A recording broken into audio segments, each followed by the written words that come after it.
Let's take a look at some of the individuals who played important roles in World War I. We'll look first at leaders of countries, then at some military leaders, and then at a few citizens who played larger than normal roles in the war. Let's start with the political leaders. Woodrow Wilson was President of the United States from 1913 to 1919. While he was campaigning for his second term as president, he promised to keep America out of World War I.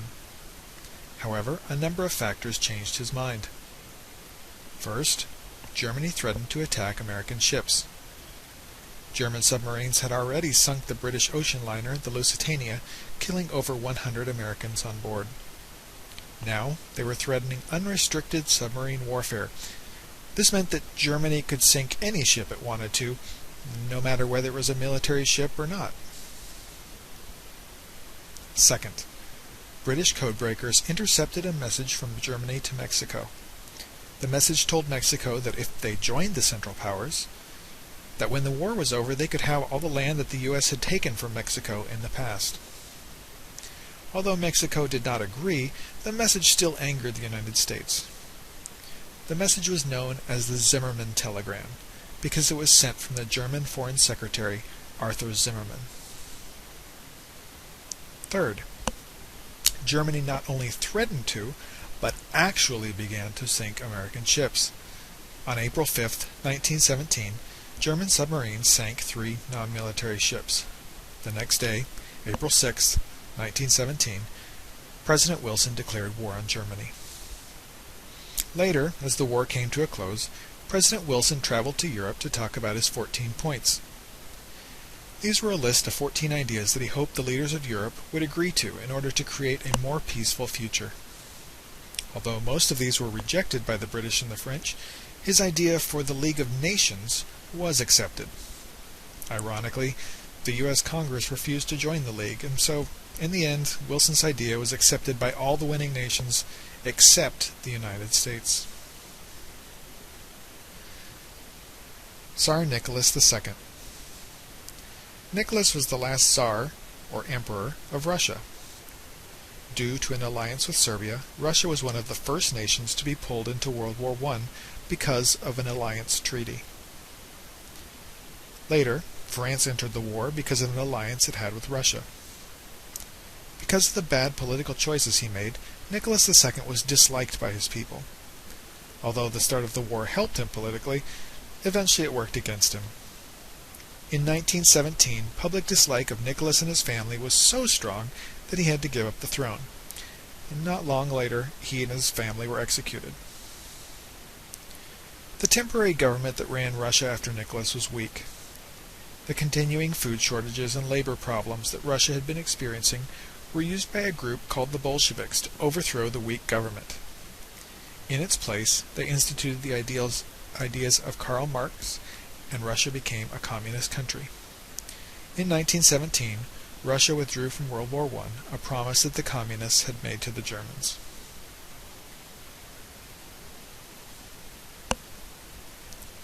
Kaiser Wilhelm II.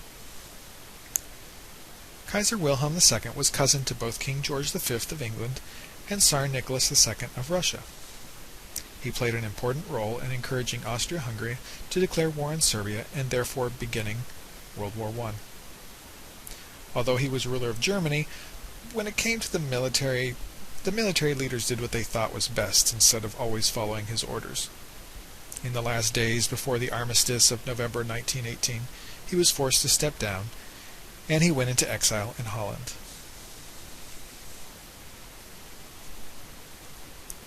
Now let's look at a few influential military leaders. Alfred von Schlieffen. By the time World War I started, Alfred von Schlieffen, former chief of the Great General Staff, was already dead. However, his work prior to his death had a huge impact on the course of the war. It was his plan, called the Schlieffen Plan, that the Germans used in the war. Because of its geographical location, Germany was especially vulnerable from attacks from France in the west and Russia in the east. The Schlieffen Plan was a way to deal with the two threats at once. The plan was to use the majority of Germany's land forces to make a quick rush to the neutral countries of Holland and Belgium, and then take over France. A smaller number of troops would hold off the Russians in the east. Once France was in German control, extra troops could be sent from France to the east to help against the Russians if needed. Herbert Plumer. Although trench warfare had reached a stalemate for large portions of World War I, there were a few battles where progress was able to be made by one side. One of these was the attack on Messines Ridge, which Plumer had planned and oversaw. In this battle, British soldiers dug tunnels under the German trenches and planted large mines there. On June 7, 1917, they exploded the mines all at once, a sound so loud it could be heard in London. Then, while the Germans were still recovering from the blast, the British attacked the German lines, resulting in a significant victory. Plumer's success at Messines was one of the Allied military highlights of 1917. John Pershing. John Pershing was commander of the American Expeditionary Force during World War I. When American troops initially arrived in France, the French wanted him to mix the fresh American troops with the other worn-out Allied troops. At first, Pershing refused, but eventually he allowed U.S. troops to join with their allies. He commanded the Battle of the Argonne Forest, which involved the largest amount of U.S. troops of any battle in World War I. Now let's look at a couple of notable citizens. Edith Cavell.